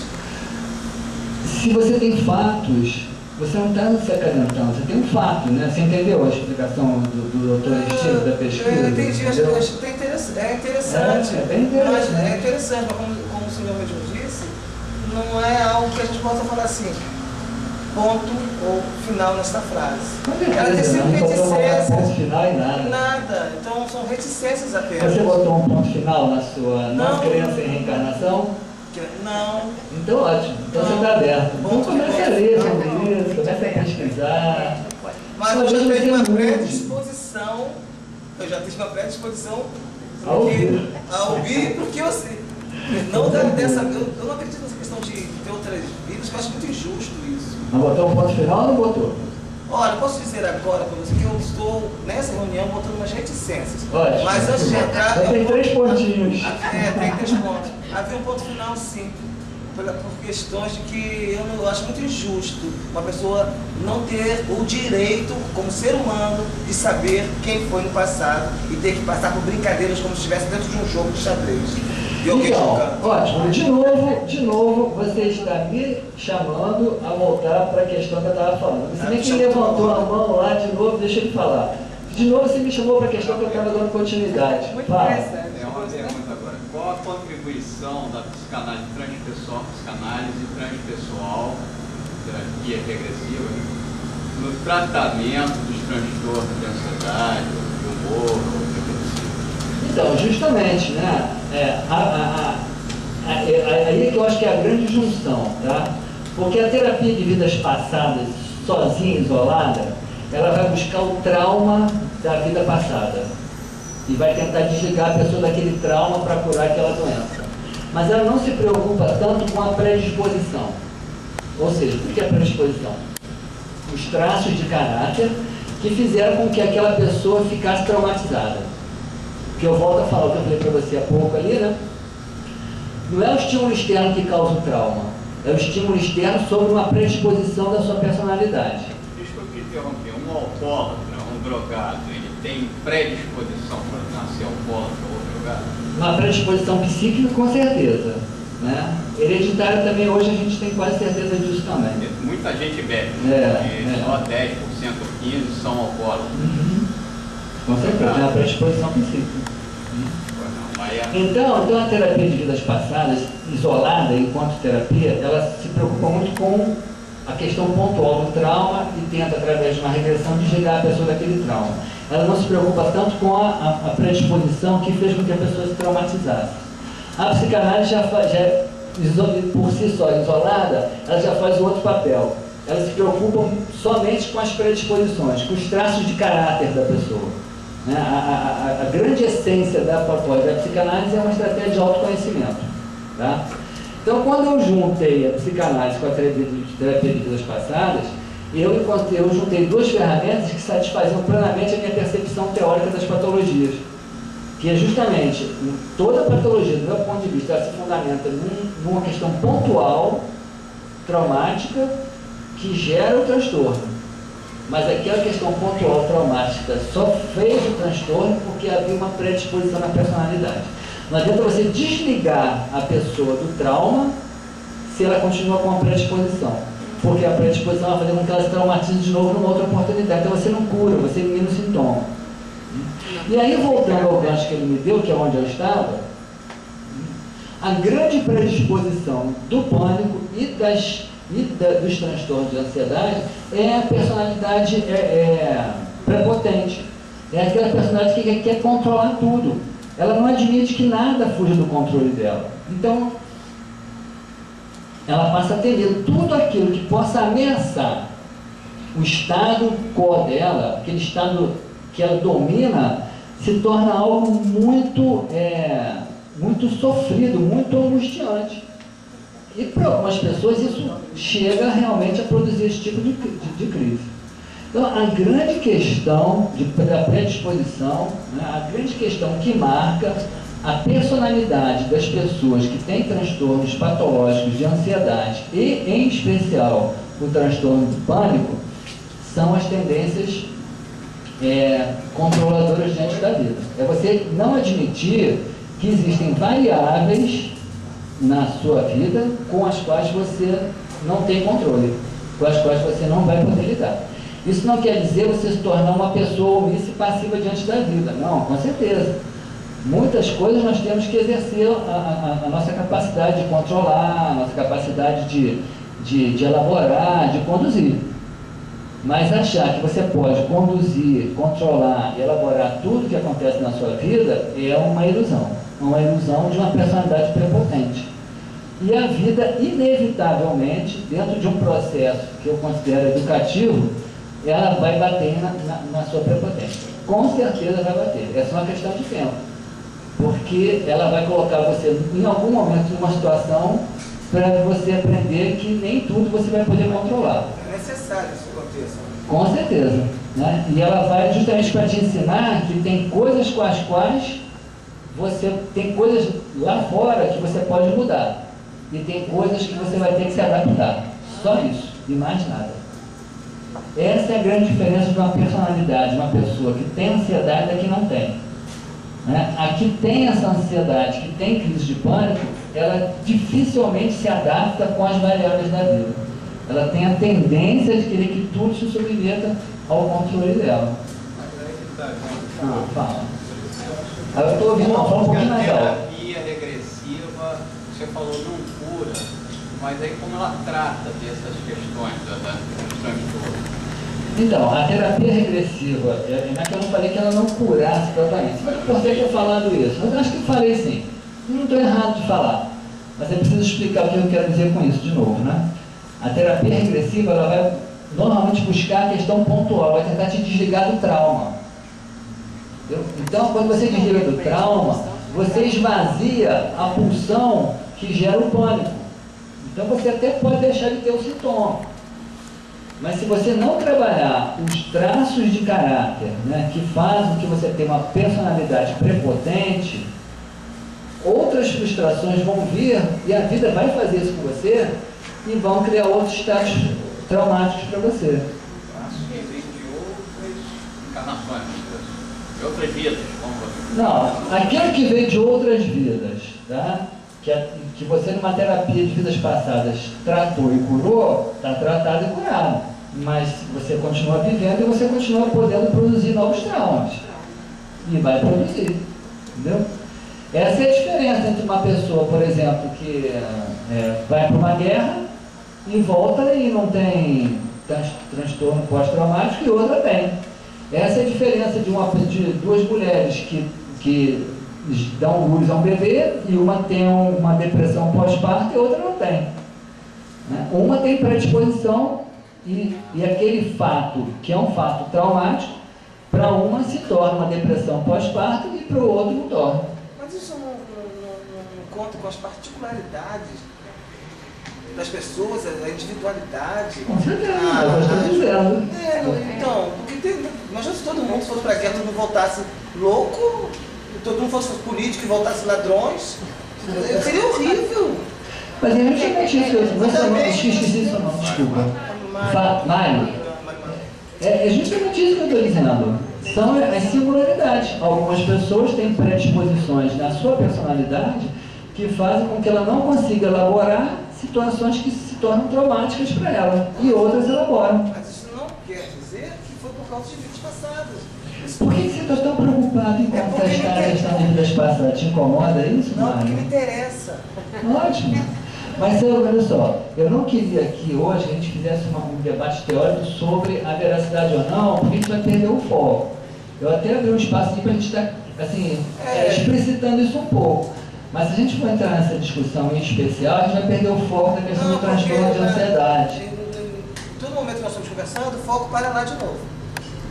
É por isso que eu falei no início, por isso que eu falei no início, né, que para essa reflexão aqui, eu precisava colocar que esse teria que ser um referencial importante, porque dentro da minha vivência clínica, dentro da minha construção teórica e da minha vivência clínica, isso são fatos que eu constato o dia inteiro no meu consultório, entendeu? Então você vai voltar sempre a esse ponto. Em muitos momentos vou. Aí eu vou falar. Ou eu não falo. Eu acho que não adianta, né? Eu tô achando que não adianta. Em especial, contestar isso, nesse momento não. Porque a gente vai polarizar esse debate em torno da questão de acreditar ou não nesse fato. Por isso que eu coloquei no início, que esse é um referencial sobre o qual eu ia construir minha reflexão. Mas a respeito que algumas pessoas não concordem com ele. Claro, com certeza. Eu acho que ele tem que estar buscando aí ouvir as possibilidades e cada um constrói as suas ideias, né? Com certeza. Né? Mas é importante, né, que se busquem as fundamentações, porque às vezes a gente cria ideias a respeito de uma coisa mais por prevenções do que provavelmente por constatações, né? Você falou, por exemplo, aqui, não seria reconfortante? Né? Será que você acredita em vidas passadas porque é reconfortante? É uma questão passível de ser perguntada. Agora, será que não se descreve vidas passadas porque se torna uma ameaça, como uma injustiça, conforme você falou? Também pode ser. Você pode estar com uma ideia prevenida contra vidas passadas, porque no fundo você acha que isso seria uma grande injustiça. Eu acho uma grande injustiça mesmo. Então é melhor não acreditar nela. Então toma cuidado com as suas próprias crenças, digo nesse sentido, porque a gente vai estabelecendo, vamos dizer assim, prisões para a nossa capacidade de pensar. Né? Não quer dizer isso que você tem que acreditar. Não que eu limite o meu pensamento, porque não tem nem como limitar o pensamento, né? Então, eu gostaria de, se eu falar assim, pare de pensar no cavalo branco, tudo vai pensar no cavalo branco. Não adianta, o pensamento é tão livre, não tem como limitar. Não, com certeza o pensamento é altamente limitável.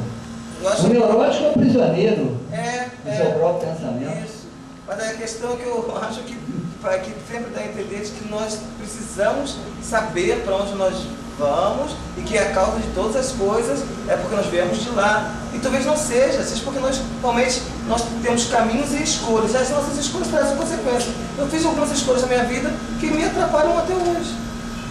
Eu acho que é assim, eu resumo um pouco essa sinopse, entendeu? Mas também entendo que nessa sua concepção, que você falou que o meu conceito principal seria focado nisso, porque é a sua referência, que é interessante, que eu acho também interessante, mas refuto sim, até mesmo porque hoje com 4.1 eu acho que eu tenho direito à minha própria voz, respeito de todos. Até uma criança tem direito à própria voz. Mas depois que a gente tem 4.1, você já começa a se achar que tem mais direito ainda, né? Balzaquiano. Então é isso por aí. Aí eu estou falando isso porque eu gostaria muito de entender, mas eu gostaria de entender a vida que nós estamos falando. Nós estamos falando sobre vida aqui. Eu não falo sobre vida também. Você está falando sobre vida. Mas eu não queria me agarrar num ponto, tipo assim, eu fiz isso, mas porque daquilo ali. Mas eu não estou me agarrando só nesse ponto, ele faz parte, né? Você já falou sobre outro. Fala.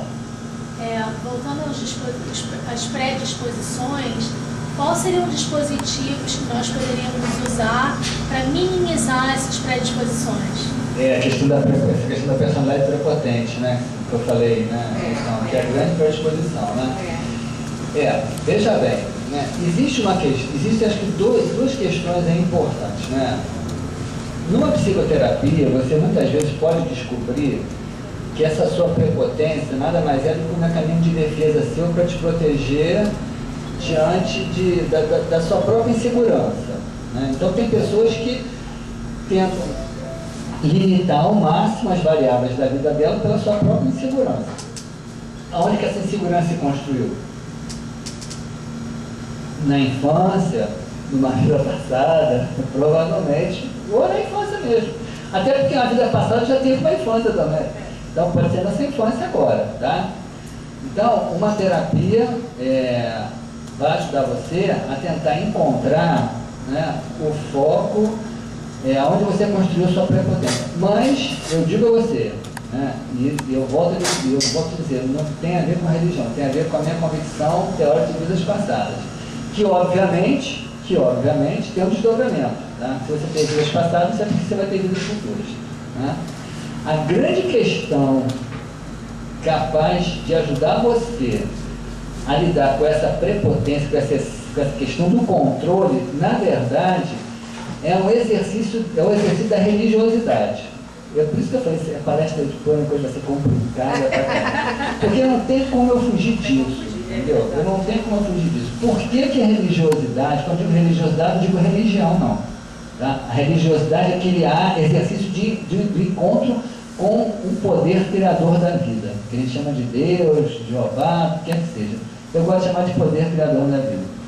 Por que a religiosidade, nesse encontro com o poder gerador da vida, vai ajudar você a diluir a sua prepotência? Porque você passa a aceitar e a entregar uma parte do controle a uma força que é superior a você.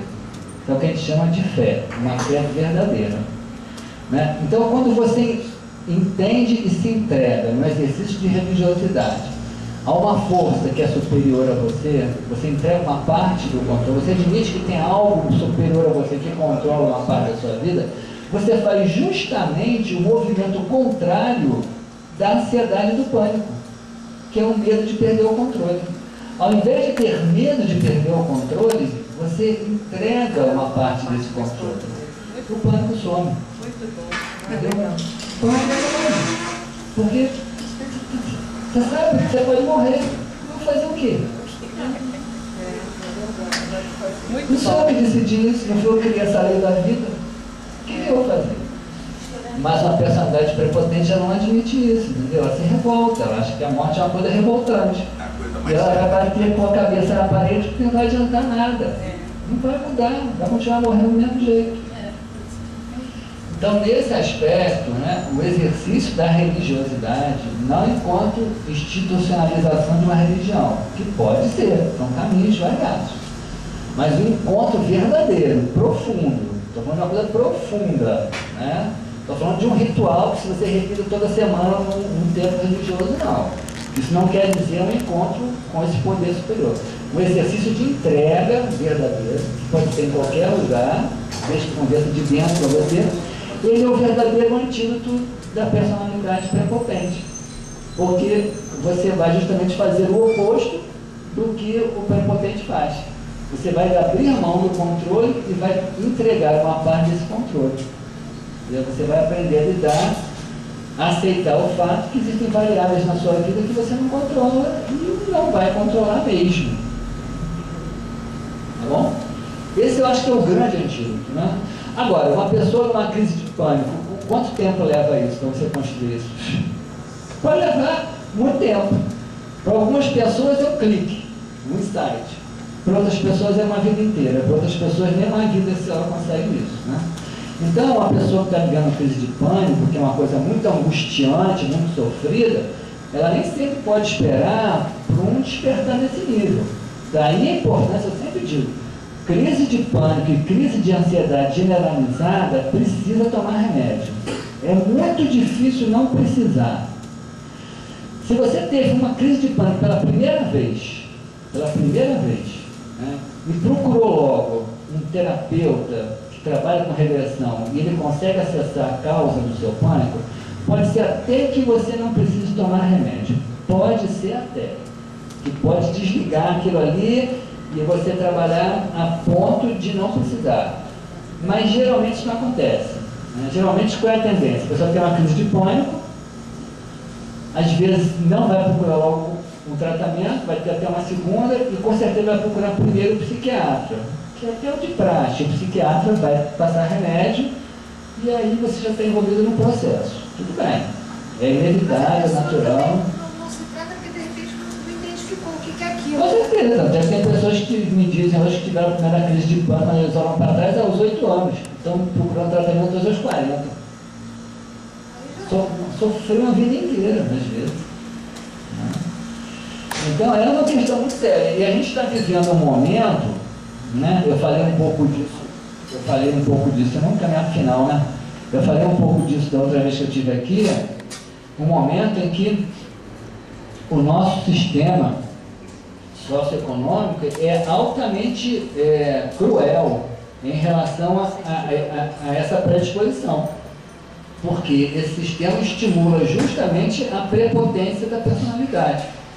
Ele estimula justamente isso, que você tenha controle sobre tudo. Por quê? Porque uma pessoa, né, que se sinta nesse estado prepotente é um comprador em potencial. Ele é um comprador em potencial. Então, é uma faca de dois gumes. Né? Grande parte das doenças que a gente vive hoje, tanto os transtornos de ansiedade, quanto a depressão, talvez sejam os maiores marcos, né? A depressão vai ser a segunda causa de incapacitação no ano de 2025, estatisticamente está apontado nessa direção, segunda causa de incapacitação no mundo em 2025, são doenças fruto desse sistema. E o pânico é uma. A personalidade prepotente, ela é muito estimulada por esse sistema, que faz com que você se sinta tão importante que você acha que deve comprar tudo.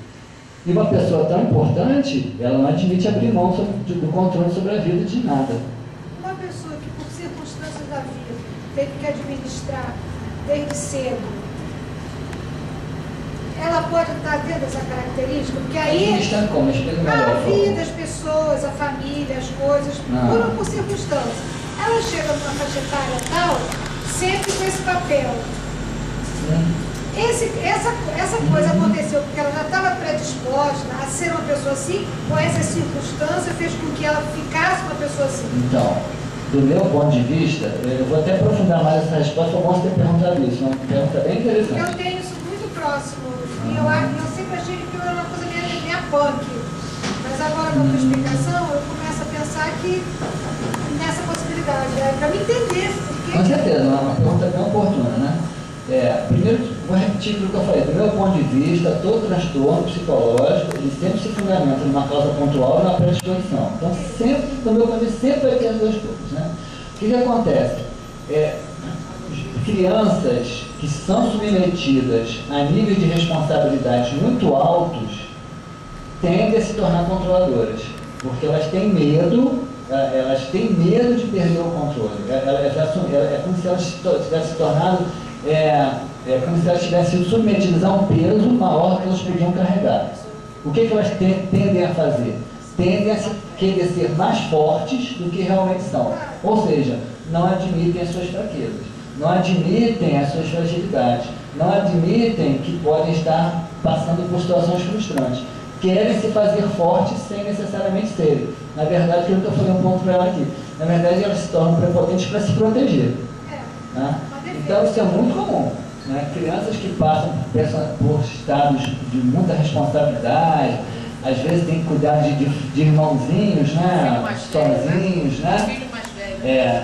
Isso é um peso realmente muito grande. Mas o que eu tentei comparar é assim, considerando a vida passada, se a pessoa já, lá no parto, lá atrás, antes de tudo e tal, se a pessoa que assume que se vê nessa circunstância, é uma pessoa que já vem com o histórico para ser assim, ou se as circunstâncias da agora é quem fez com que ela se tornasse assim.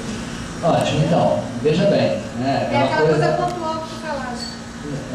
Mas olha só, quando a gente fala, né, que alguma coisa teve uma origem em vida passada, tá? Quando eu falo do pânico, eu estou falando especificamente da questão do pós-morte, tá? Todas as pessoas que eu tratei de pânico, todas as pessoas que estão tratadas de pânico terapia de vidas passadas, todas elas sempre tiveram um pós-morte sofrido. morte pós-morte, tá? Mas, de uma maneira geral, quando você pensa que uma patologia pode ter começado num trauma numa vida passada, vamos pensar assim, naquela vida houve um trauma. Tá? Então, o trauma pode acontecer na vida atual. Tá? Especificamente, questão do pânico, não é isso que parece acontecer.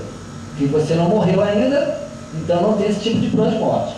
E toda questão do pânico está ligada dentro dessa estatística que a gente tem, a questão do pós-morte. Mas outras questões traumáticas podem acontecer na vida atual. A teoria da psicanálise se fundamenta justamente nisso, né? Que todos os nossos transtornos psicológicos foram construídos em traumas que aconteceram na primeira infância, até os 8 anos. Então o trauma acontece em algum momento. Pode ter começado na vida passada? Pode. Pode ter começado nessa vida atual? Pode. Mas quase sempre na primeira infância. Dificilmente alguma coisa depois dos 9, 10 anos se torna traumática. Se torna, é possível. Mas vamos dizer assim, quase 90% dos traumas que foram construídos nessa vida foram antes dos 8 anos. Tá? Porque aquilo que a gente chama de trauma não é uma situação sofrida que você lembra. Isso não é trauma. Do ponto de vista psicológico, não é. É uma situação sofrida que você lembra que viveu. O trauma passivo de gerar um transtorno psicológico é aquilo que foi tão doído, que você precisou reprimir para não lembrar mais. E isso geralmente só acontece até os 8, 9 anos. Dificilmente acontece depois. Agora, tem traumas de adaptação, que são traumas recentes, tem trauma de pós-guerra, por exemplo, como eu falei, né? Trauma de pós-parto, são traumas, mas são 10% mais ou menos dos transtornos, das causas de transtorno. A maioria dos traumas se fixam antes dos 8 anos, por aí. Respondi? Quer falar mais uma coisa? Não, porque conforme você ia falando, eu ia desenhando, porque existe uma figura agora no nosso. Você está querendo se encaixar, né? Entendeu? Mas aí não é tão, quer dizer, não sei se o trauma tem a ver com isso, mas a questão da pessoa que eu estou em mente é mais a prepotência, entendeu? A coisa de ser sargento 24 horas por dia, durante toda a existência. Mas você teve essa história de infância, com muita responsabilidade? Não, eu particularmente não, mas a pessoa em questão... Não, essa pessoa que eu estou falando. Conta a lenda que sim, porque é uma coisa assim tão hierárquica que não admite nenhum tipo de questionamento. Vamos sentar para conversar e tal. A pessoa está sempre ali, naquele topo. É um negócio altamente cansativo conviver. Entendeu? Pode ter uma história de outra pessoa. Pode ter uma história de outra vida. Aí eu falei... Uma coisa que eu fico o tempo todo tentando justificar por que essa pessoa é assim o tempo todo, entendeu? É uma coisa que chega a sufocar.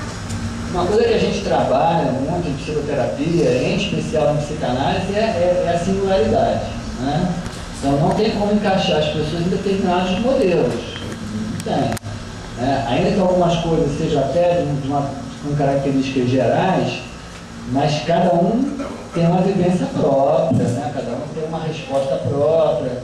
Mas essa resposta é sempre construída por conta das experiências anteriores que essa pessoa viveu. O que faz com que nós sejamos diferentes uns dos outros são as experiências diferentes que cada um de nós viveu. Aí quer dizer, a coisa de absorver essa vivência, né, lá, os seus potenciais, que tornou que a pessoa ficasse tão radical, é de pessoa para pessoa, porque eventualmente eu e você passamos por coisas semelhantes, mas resolvemos a coisa de forma diferente. Enfim, né? Mas o que eu acho interessante é que a pessoa não cede. É uma coisa que eu fico cansada de ver. Entendeu? Por que você continua vendo? Não tem jeito. Tem que conviver. Não, eu resolvi. Eu não posso perder a oportunidade, porque acaba sendo útil. Não, mas eu consegui trabalhar isso. Eu consegui trabalhar, moro bem distante, falo quando e vejo por telefone. Não, nunca mais. Não, me incomoda. Mas a vida vai ensinar em algum momento a essa pessoa que ela não é tão controladora. Não é tão absoluta. Porque uma coisa que eu me deparo hoje, né, depois de alguns anos vivendo uma infinidade de histórias. Eu sinto pena, eu fico cansada. Assim, eu fico Uma coisa que eu me deparo hoje, depois de ouvir infinidade de histórias ao longo de muitos anos, né, é que tem pessoas, né, que até precisam estar junto para ajudar quem está doente, e tem pessoas que ficam prisioneiras de quem está doente, porque na verdade ela também tem algum tipo de apego. Né? Nunca aceitou assim um apoio, uma parceria, um companheiro, nunca. Mas sempre lá. Eu também não tenho outro lado da moeda. Você deveria estar ajudando e você não está. Em algum momento você vai precisar estar ajudando aquela pessoa. Ou nessa, ou talvez numa outra vida. Tipo, Então, isso que eu falei, né? Hoje, né? Eu sei que você está fazendo essa pergunta, tá? Mas hoje, depois de passar muitas e muitas histórias, né, pela minha frente, histórias complexas, de ver outras vidas, eu percebo, né, que tem situações em que a pessoa realmente precisa estar ali para ajudar. E tem outras que ela não precisa mais estar ali porque o caminho é do outro, não é mais dela, mas ela continua por uma doença dela, prisioneira daquela pessoa que é doente também. Isso não é codependência. É uma codependência simbiótica, com certeza. Né? Agora, separar um do outro é difícil. Sabe, enquanto você tem que ficar, na hora que você tem que dar a Deus, é difícil demais, eu reconheço, é difícil. E corre-se o risco de errar, corre. Mas tanto você pode errar ficando, como pode errar indo embora. Então, hoje eu digo para as pessoas, né? Tenta construir uma percepção o mais clara possível da sua história e faz o que seu coração está mandando. Se errar, vai aprender para corrigir depois. É melhor errar tentando do que errar por medo de fazer alguma coisa. Entendeu? Bem, então acho que era isso, né? Então falamos dessas questões, né? Ela me ajudou aqui já falando das possibilidades, né, de tratamento. Então, as questões de ansiedade, né, que se tornam realmente intensas, elas vão precisar do médico, psiquiatra, vai precisar tomar remédio, né? O Mário falou ali que tem que tomar remédio, não, o sofrimento enorme. Mas na ansiedade também, comida passa ansiedade. Daí que eu digo. Tem pessoa que na ansiedade, com fome, aí vai, toma sopa, volta aqui. Daí que eu acho bom você ter falado isso, com certeza. Eu acho ótimo vocês estarem falando, que você me deu a oportunidade de acrescentar outras questões. Aí eu vou voltar lá no iniciozinho, né? Quando eu falei que no fundo, lá na essência, toda a ansiedade, ela se fundamenta numa necessidade de prazer. Que pode ser até o prazer de ser protegido de uma ameaça que está aqui do seu lado. Né? E quando você toma a sopazinha quente, você tem um prazer de proteger essa ansiedade. Claro, com certeza, sem dúvida. Porque fome também gera ansiedade, né? Com certeza. E a ansiedade gera fome também. Não, e gera. Tem um colega que ele engordou muito por causa dessa ansiedade. Ele vivia com falta de ar, e aí ele come. Isso por causa de um concurso. Ele esperando o concurso e depois do resultado, ele engordou 12 quilos. É a chamada boca nervosa. Ele era ansiedade. O psicólogo, tratando com ele tratou de ansiedade, ele aí concluiu depois do concurso, ele voltou mais ou menos aí, perdeu aí 10 quilos. Então eu diria para uma pessoa que está vivendo crise de ansiedade sofrida, que tem pânico, né? Que realmente procure um médico, psiquiatra, que procure uma psicoterapia. Se for pânico, eu sugiro que seja uma psicoterapia que envolva vidas passadas, não posso deixar de sugerir isso, porque eu acho que está focado realmente na questão traumática. E que procure olhar a sua religiosidade, procure olhar para a sua ligação com o poder criador da vida. Aliás, isso é bom para qualquer pessoa, independente do transtorno que ela tem, mas no pânico e na ansiedade em especial. Assim, a pessoa está em crise de pânico, tudo, né? Ela vai recorrer ao medicamento, né? Agora, para ajudar essa pessoa nessa construção, para acessar, né, essa religiosidade, essa confiança que ela tem que ter em Deus, essa aceitação, o que você acha das terapias vibracionais? Não, elas ajudam, são vários caminhos, com certeza. Aquilo que eu falei, qualquer tipo de... Hoje em dia a gente está saindo muito, né, vivendo um momento, né, que a gente está até falando um pouco sobre isso hoje. A gente está saindo muito dessa questão das religiões institucionalizadas enquanto caminhos para esse encontro com esse poder criador. Nós estamos vivendo um momento muito pessoal, de muitas descobertas pessoais. Então tem pessoas que se encontram com Deus sentadas na beira da praia, tem pessoas que se encontram com Deus no louvor, numa igreja, num centro espírita, numa terapia vibracional. Então, vários caminhos, com certeza. As pessoas têm que estar buscando, quando nós temos um momento de busca. Né? O ser humano, né, ele precisa encontrar o sentido da sua vida. Né? Até o Mário falou uma coisa aí que na hora eu ia falar, depois eu me esqueci. Um provérbio chinês que diz assim, quem não sabe para onde vai, qualquer caminho serve. Né? É mesmo. Pois é. Isso é uma questão, né? Se você não consegue se situar dentro de uma perspectiva, né, de projeto de vida, né, de onde vem para onde eu vou, né, e quando você tem um ponto de onde você vem, um ponto para onde você vai, você consegue estabelecer uma reta, você se perde, às vezes, por qualquer caminho. Né? Agora, essa é uma conquista pessoal. Eu acho que nós vivemos um momento hoje onde as pessoas, essa agitação toda, essa ânsia toda, é justamente um desabrochar dessa busca interior profunda. É um momento de muita autodescoberta. Daí está vendo aí tantas religiões, tantas terapias, tantas filosofias, né? Uma abertura enorme. É um momento riquíssimo, com certeza. Por quê? Tem muita coisa útil. O que está para acontecer? Está para acontecer um grande boom consciencial na humanidade, né? Consciencial, né? Eu realmente acredito que o momento não é de uma grande explosão geológica, ainda que transformações geológicas até parece que estão acontecendo, né? Um grande momento de profundas transformações conscienciais. Internas, né? Tem um filósofo inglês, o Peter Russell, ele tem umas abordagens muito interessantes, né, a respeito desse momento. Né? E ele acredita que nós estamos construindo, ele tem até um livro, que é o Cérebro Global, que ele acredita que nós estamos construindo uma grande comunidade consciencial no planeta.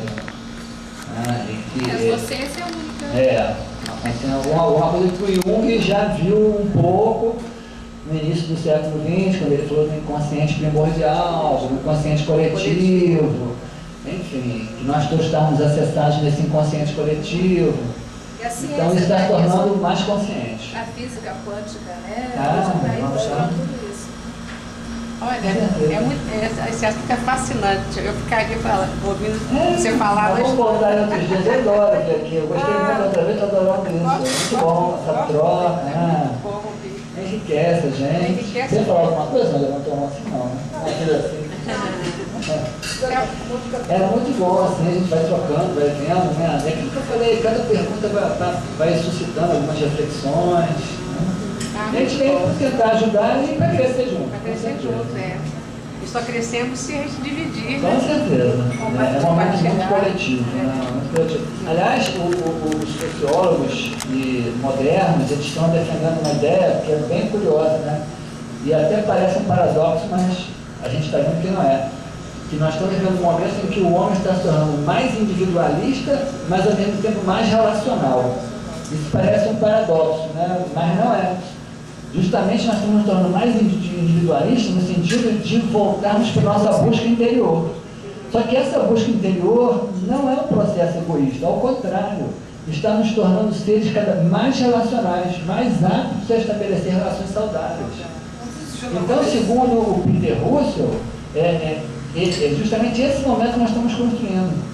Um momento em que nós vamos estar totalmente conectados num grande relacionamento consciencial, mas a partir das nossas construções interiores. Fala. Não, eu acho que está se repetindo que sempre é um ciclo, nós estamos só fazendo isso. Porque o Woodstock pensava a mesma coisa que a gente está pensando, nós estamos pensando agora. Woodstock? Não, mas o estoque não é tão distante assim. Eu acho. 50 anos, 60 anos, mais ou menos. Acho um tempo razoável para ter uma consciência com uma estrutura, né? Mas você leva em consideração, eu acho que o estoque faz parte de todo um projeto que, a meu ver, ele começa com uma decorrência da Segunda Guerra Mundial. Então, acho que o estoque, vamos dizer assim, seria os primórdios desse processo. O estoque é uma questão muito pontual, de um grupo nos Estados Unidos, né? Esse processo hoje é muito mais amplo. Né? Ele rompeu fronteiras, né? Ele está acontecendo na humanidade. É globalização. Então, acho que o estoque não é algo cíclico, é algo que faz parte desse ciclo, mas com um integral bem inicial ali, né? Que está se desdobrando para um nível bem maior. A Segunda Guerra Mundial marcou muito a nossa humanidade, com certeza. Nós ainda vivemos hoje consequências do pós-guerra. Acho que é isso, gente. A gente pode encerrar por aí, sexta-feira. A gente volta outro dia para conversar e vamos marcar aí. Tá bom? Agradeço ao pessoal aqui da livraria, do Daniel. Obrigado aí pela oportunidade, né? Parabéns. Parabéns para todos nós, né, que estamos juntos vendo esse espaço que eles estão dando para a gente, tá? Obrigado a todos. E a gente agradece muito por vir aqui falar conosco. Muito obrigada. Bom dia. Outras vezes. Muito bom. Agora acho que ele falou aqui. Se alguém quiser pegar esse meu folderzinho, aqui tem meu site, tá bom? Você agora não está me atendendo em São Pedro, né? Ainda estou. Ah, tá. Não sabia não. É que uma das grandes batalhas em casa. Vocês podem dar no meu site. Essa história da vida passada. Porque no meu ponto não existe coincidência. Não existe coincidência. Então, aí a briga com leve. Cada um só cada um. Aí eu parto para filosofia religiosa. Meu Deus é justo. Ele me dá tantas oportunidades quantas forem necessárias para eu me aprimorar, para eu me acertar. O Deus dela é dado. Atendimento, conforto, ambiente aconchegante, uma leitura interessante, acompanhado de um café. Esse lugar tem em São Pedro pra você, sabor e saber. Livraria Café.